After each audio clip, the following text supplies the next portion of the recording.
Hai semua, balik lagi bersama saya Cica di sini. Kali ini saya bakal ngelanjutin alur cerita 5 Daudi versi novelnya ya.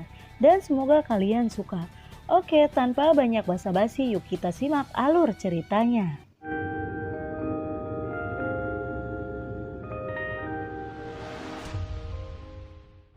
Di cerita sebelumnya, Xiaoyan melihat seorang anak kecil yang sedang dikepung oleh banyak orang dewasa. Xiaoyan melihat anak itu dengan kekuatan jiwanya. Dia mengetahui bahwa meskipun anak itu baru berusia 7 tahun, dia sudah menjadi Daudi yang sangat kuat. Selama bertahun-tahun, Xiaoyan telah melihat banyak orang jenius, tetapi anak itu dipromosikan menjadi Daudi pada usia 7 tahun. Dia bahkan belum pernah mendengar tentang mereka. Anak di depannya membuat Xiaoyan sangat terkejut. Mungkinkah usianya bukan 7 tahun, tetapi karakter tingkat monster tua? Hanya saja dia terlihat seperti anak kecil. Xiaoyan bergumam pada dirinya sendiri di dalam hatinya. Dia tidak pernah percaya bahwa seorang anak yang baru berusia 7 tahun menjadi Daudi. Ternyata tebakan Xiaoyan tidak salah, karena dia telah melihat seorang anak gembala saat itu. Meskipun anak gembala itu terlihat seperti anak kecil, dia sebenarnya adalah monster tua yang telah hidup selama bertahun-tahun. Orang itu adalah leluhur Danta. Karena itu dia curiga bahwa anak di depannya sama dengan leluhur Danta. Ketika Xiaoyan mengamati anak itu, mata Sailin juga tertuju pada anak itu. Xiaoyan bertanya kepada Sailin, "Sailin, menurutmu apakah ada yang aneh dari anak itu?" Sailin mengangguk dan berkata, "Memang agak aneh. Semakin aku melihatnya, semakin aku berpikir anak itu mirip denganmu." Xiaoyan tidak bisa menahan tawa bodoh dan berkata, "Hahaha, apa kamu bercanda? Anak itu bukan anakku. Mengapa dia terlihat sepertiku?" Xiaoyan melirik anak itu lagi, dan pada saat ini dia merasa bahwa penampilan anak itu memang agak mirip dengannya. Di langit, sejumlah besar orang kuat membentuk pengepungan besar mengelilingi seorang bocah lelaki. Melihat banyak orang kuat di sekitar, tidak ada ketakutan dalam ekspresinya. Dia sepertinya tidak menyadari betapa berbahayanya dia saat ini. Anak itu perlahan mengangkat kepalanya, tersenyum pada kerumunan di sekitarnya dan berkata, "Paman, aku tidak akan bermain denganmu lagi. Aku akan menemukan ayahku. Biarkan ayahku pergi menyelamatkan ibuku." Seorang Daudi puncak muncul dari kerumunan. Puncak Daudi ini jelas adalah pemimpin kelompok. Dia lalu berkata kepada anak itu, "Bocah kecil, kamu harus kembali bersama kami dengan patuh. Jangan paksa kami melakukannya." Anak itu lalu berkata dengan serius, "Tidak, aku harus menemukan ayahku. Jika kamu bersikeras agar aku kembali denganmu, tidak apa-apa. Hanya saja aku punya syarat." Puncak Kaisar Dou lalu berkata, "Cepat katakan padaku, apa syaratnya?" Anak kecil ini memiliki banyak trik. Dia benar-benar tidak ingin terlibat terlalu banyak dengan anak kecil ini. Jika bukan karena instruksi peri untuk tidak menyakiti anak itu, mereka akan bergegas dan menangkap anak itu hidup-hidup. Peri mengatakan bahwa satu adalah satu, dan dua adalah dua. Dia takut jika dia menggunakan kekerasan, dia akan menyakiti anak itu. Pada saat itu peri akan menyalahkannya, dan semua orang tidak akan memiliki buah yang baik untuk dimakan. Karena itu semua orang tidak melakukan apapun pada anak itu dan hanya mengelilinginya. Anak itu lalu berkata, "Aku ingin pergi mencari ayahku, tetapi kamu tidak mau. Kamu ingin aku kembali bersamamu, tetapi aku tidak mau. Baiklah, ayo kita bertaruh. Selama aku menang, kamu melepaskan aku pergi. Jika aku kalah, aku akan pergi denganmu. Bagaimana?" Setelah mendengarkan kata-kata anak itu, semua orang terdiam, dan kemudian semua orang tertawa. Kaisar Puncak Daudi tersenyum dan berkata, "Hahaha, baiklah, apa pertaruhannya?" Anak itu dengan lembut mengeluarkan kapak seukuran setengah telapak tangan dari tangannya, lalu mengangkatnya dan berkata, "Aku punya kapak di sini. Jika aku memukul paman dengan kapak, dan jika aku bisa memotongnya, dan paman mundur 10 langkah, aku akan menang. Jika tidak, aku akan kalah." Hahaha, aku hampir mati karena tertawa. Aku tertawa sangat keras. Anak ini lucu sekali. Anak ini benar-benar imut. Dia berbicara tentang apa ini? Apakah dia bisa memotongku? Dengan hanya kapak seukuran telapak tangan. Mana mungkin dia bisa memotongku? Tawa terdengar dari kerumunan. Semua orang tertawa terbahak-bahak.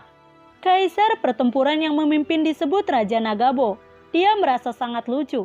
Dia telah menjadi kepala penjaga selama bertahun-tahun. Dan dia belum pernah menemukan hal yang konyol seperti itu. Karena kapak kecil di tangan anak itu sama sekali bukan kapak nyata. Kapak seperti itu, apalagi membelahnya 10 langkah. Bahkan jika dia memindahkannya, itu tidak mungkin. Raja Nagabo berkata dengan senyum lucu. Tidak perlu membandingkan. Kamu harus kalah. Ikutlah denganku sekarang. Anak itu lalu berkata, tidak, bandingkan saja denganku. Jika aku benar-benar kalah, aku akan pergi bersamamu. Raja Nagabo tersenyum dan berkata, baiklah, baiklah. Aku akan bertaruh denganmu. Jadi, kamu menggunakan kapakmu untuk memukulku dengan 3 kapak. Jika kamu membuatku mundur setengah langkah, aku akan kalah. Anak itu mengedipkan matanya, lalu memberi Nagabo senyum yang tidak berbahaya, dan berkata dengan polos, Paman, ini yang kamu katakan, jangan tertipu. Melihat senyum anak itu, Nagabo merasa ada yang tidak beres. Anak ini benar-benar licik. Raja Nagabo segera berjalan ke arah anak itu, menepuk dadanya, dan berkata sambil tersenyum, potong.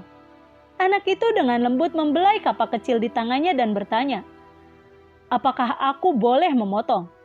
Apakah aku benar-benar boleh memotong? Raja Nagabo berkata dengan tidak sabar, omong kosong apa yang kamu bicarakan? Cepat potong. Setelah memotong, kamu bisa kembali denganku. Aku pandai berurusan satu sama lain. Anak itu dengan lembut membelai kapak kecil dan bergumam, Panlong, Panlong, bagaimana bisa seseorang memandang rendahmu? Bagaimana menurutmu? Mendengar kata-kata anak itu, kapak di tangan anak itu sedikit bergetar. Anak itu melemparkan kapak ke depan dan kemudian berkata dengan ringan, Panlong, pergi.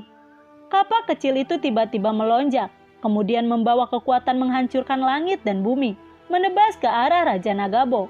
Raja Nagabo yang berada di puncak Daudi langsung ditebas oleh kapak.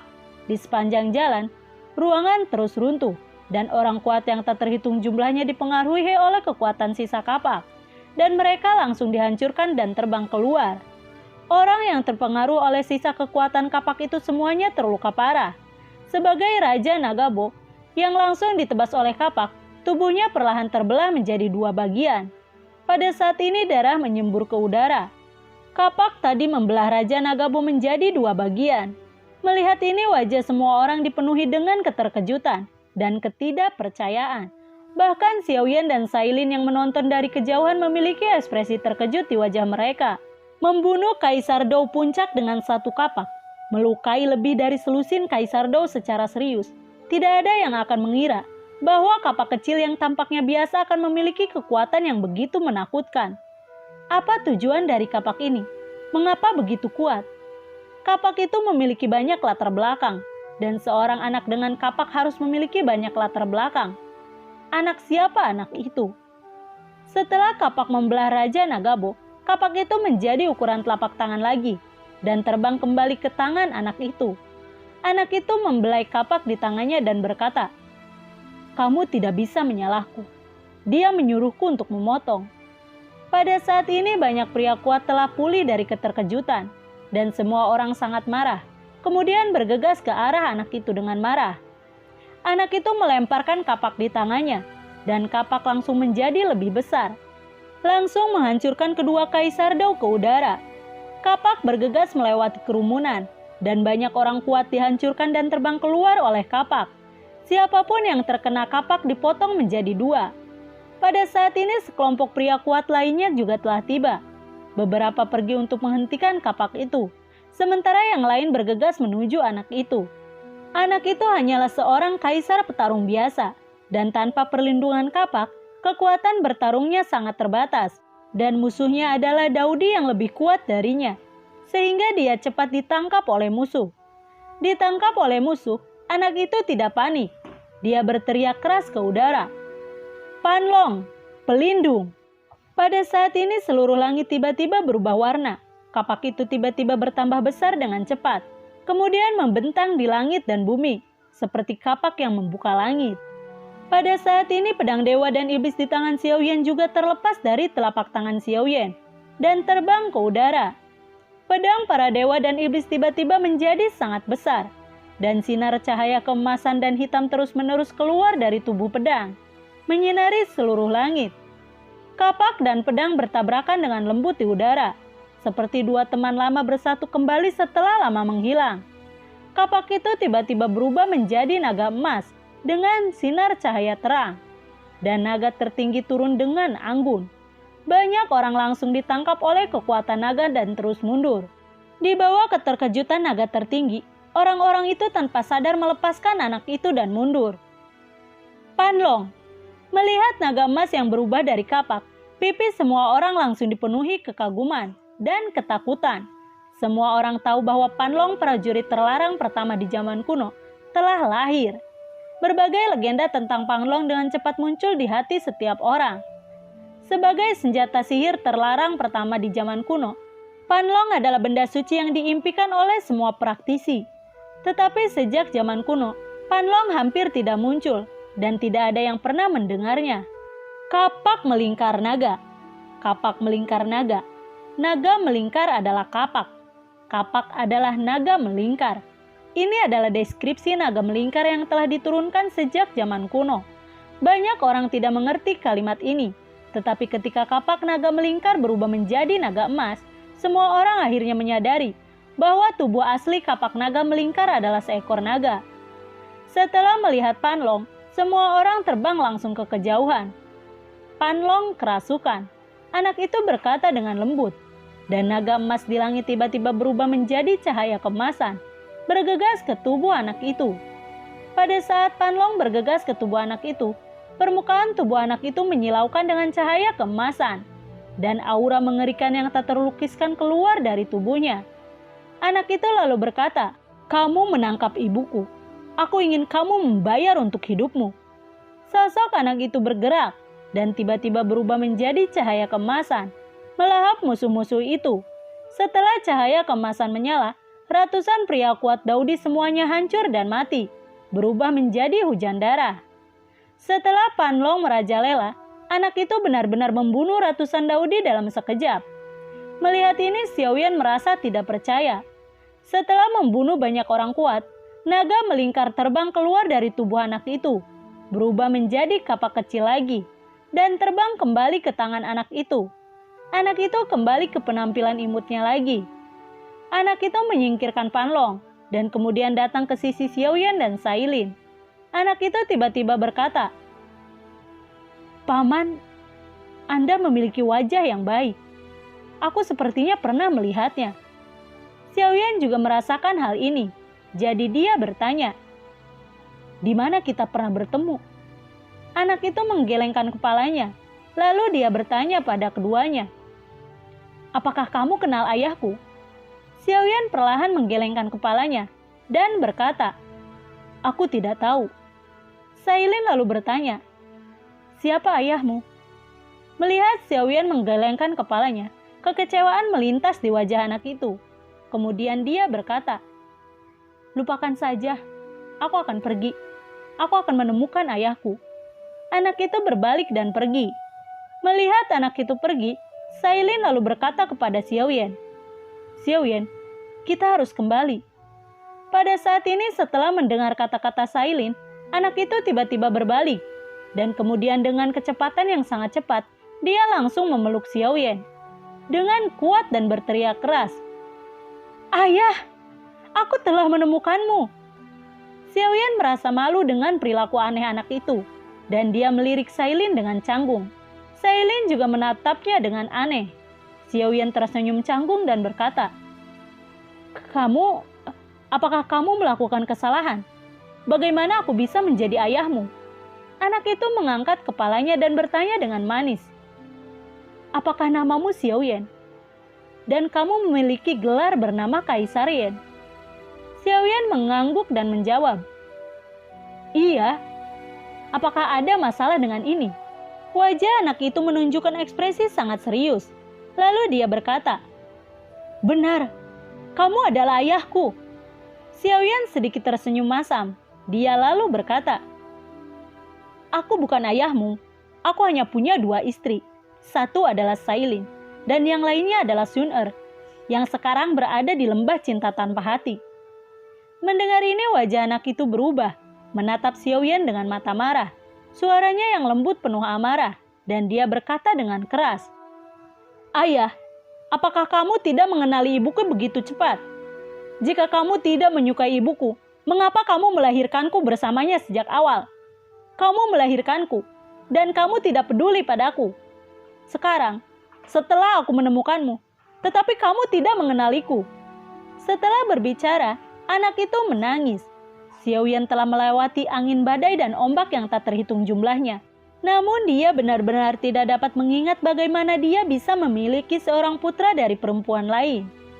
Melihat anak itu menangis, Xiaoyan merasa sedikit sakit hati. Dia bertanya kepada anak itu, "Katakan, siapa ibumu?" Anak itu menangis dan berkata, "Apakah kamu masih ingat Long Jingxuan?" Long Jingxuan. Jika dia tidak mendengar nama Long Jingxuan, Xiaoyan akan hampir melupakannya. Tetapi begitu dia mendengar nama Long Jingxuan, ingatannya tentang Long Jingxuan mengalir ke dalam pikirannya. Sejak awal keduanya bertemu di dinasti Tang, memasuki alam hantu untuk menjelajah bersama. Kemudian mereka memiliki hubungan kulit ke kulit di alam hantu. Kemudian Long Jingxuan mengejar dan membunuhnya dengan panik. Kemudian keduanya membuat hal-hal yang ambigu secara tidak sengaja, menanam hubungan yang buruk. Sampai dalam perjalanan kembali ke dinasti Tang, dia mendengar bahwa Long Jingxuan sedang mengandung anaknya dan akan dihukum paling berat dengan cara yang kejam.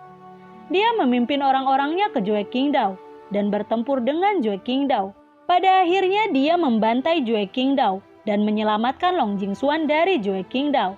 Long Jingxuan pergi dengan marah dan tidak terdengar lagi sejak saat itu. Semua jenis masa lalu dengan cepat melewati hati Xiaoyan. Sebelum dia menyadarinya, begitu banyak hal terjadi di antara dia dan Long Jingxuan. Keduanya ambigu, keduanya bertarung, keduanya saling membantu. Long Jingxuan pernah menyelamatkan hidupnya, dan dia pernah mengorbankan hidupnya untuk Long Jingxuan, menyelamatkan Long Jingxuan dari api. Singkatnya, ada banyak keluhan dan ketertarikan di antara keduanya, dan tidak ada yang benar atau salah. Melihat ke belakang sekarang, dia merasa bahwa dia memiliki sedikit rasa bersalah dan rasa terima kasih terhadap Long Jingxuan. Selain itu, ada juga jejak kasih sayang khusus. Dengan suara menangis, anak itu bertanya kepada Xiaoyan, "Sekarang, haruskah kamu mengakui bahwa kamu adalah ayahku?" Sekarang Xiaoyan dapat memastikan bahwa anak di depannya memang putranya. Dia tersenyum lembut lalu berkata, "Itu benar, kamu memang anakku." Mendengar Xiaoyan mengaku sendiri, anak yang masih menangis itu langsung berlinang air mata dan berkata, "Ayah, akhirnya kamu mengakuinya. Aku senang sekali." Sekarang dia bersemangat. Suasana hati anak itu berubah begitu cepat, sehingga Xiaoyan sedikit terdiam. Anak ini hanyalah kekuatan gaib, terkadang lucu, terkadang galak, terkadang menangis, terkadang tertawa. Apakah anak di depannya benar-benar baru berusia 7 tahun? "Halo ayah, halo bibi Sailin yang baik." Anak itu menyapa Xiaoyan dan Sailin dengan patuh. Dia mencium kening Xiaoyan, lalu melemparkan dirinya ke Sailin, membuat Sailin geli. Anak itu cerdas dan menyenangkan, dan dia dengan cepat memenangkan kasih sayang Sailin. Sailin memeluknya, dan dia memberikan kasih sayang seorang ibu. Xiaoyan tiba-tiba bertanya, "Siapa namamu? Mengapa ada panlong di tubuhmu?" Anak itu lalu menjawab, "Namaku Long Er. Adapun panlong, aku mendengar dari ibuku bahwa ketika aku lahir, aku memiliki kapak yang sangat kecil di mulutku. Ada 2 kata yang sangat kecil di atas panlong. Jadi ibuku menamaiku Long. Awalnya kapak hanya seukuran jari kukuku, tetapi ketika aku tumbuh dewasa, kapak itu benar-benar tumbuh. Ketika aku berusia 6 tahun, aku akhirnya menguasai cara menggunakan panlong. Setelah mendengarkan kata-kata Long Er, Xiaoyan dan Sailin sangat terkejut. Terlahir dengan panlong di mulutnya, dia dilahirkan dengan kekuatan Daudi. Faktanya Xiaoyan tidak tahu bahwa pada hari Long Er lahir, situasinya berubah. Visi lahir dan langit penuh keberuntungan, yang tampak sangat ajaib. Jika Xiaoyan mengetahuinya, dia akan lebih terkejut lagi. Oh iya, ayah, bagaimana aku bisa melupakan ini? Long Er menepuk dahinya dengan tangan kecilnya, dan ekspresi kesal muncul di pipi yang lembut. Xiaoyan lalu bertanya, "Ada apa?" Long Er meringis dan berkata, "Ibuku membiarkan orang-orang di lembah hati ditangkap di lembah cinta. Jadi aku meminta ayahku untuk menyelamatkan ibuku." Mendengar ini, Xiaoyan terkejut dan dengan cepat bertanya, "Apa yang terjadi di sini? Kamu dan ibumu tidak berasal dari benua Ki Asal. Bagaimana mereka bisa muncul di dunia umur panjang ini?" Long Er mengangkat kepalanya dan berkata, "Ayah, sulit untuk mengatakan apapun. Dengarkan aku perlahan." Meskipun Long Er baru berusia 7 tahun, kecerdasannya jauh lebih dewasa daripada rekan-rekannya. Dan dia melihat beberapa masalah dengan lebih jelas daripada orang dewasa. Dia segera memberitahu Xiaoyan secara rinci apa yang terjadi padanya dan ibunya selama bertahun-tahun. Lalu, bagaimanakah kelanjutan ceritanya? Nantikan video Cica selanjutnya ya. Bagi kalian yang suka akan alur cerita yang Cica bawain, kalian bisa like, komen, share ke teman-teman kalian ya. Cica ucapin terima kasih juga buat kalian yang udah mensupport Cica lewat link Saweria di bawah kolom deskripsi. Dan semoga sehat selalu ya buat kalian. Cica mohon pamit dan assalamualaikum. Dadah.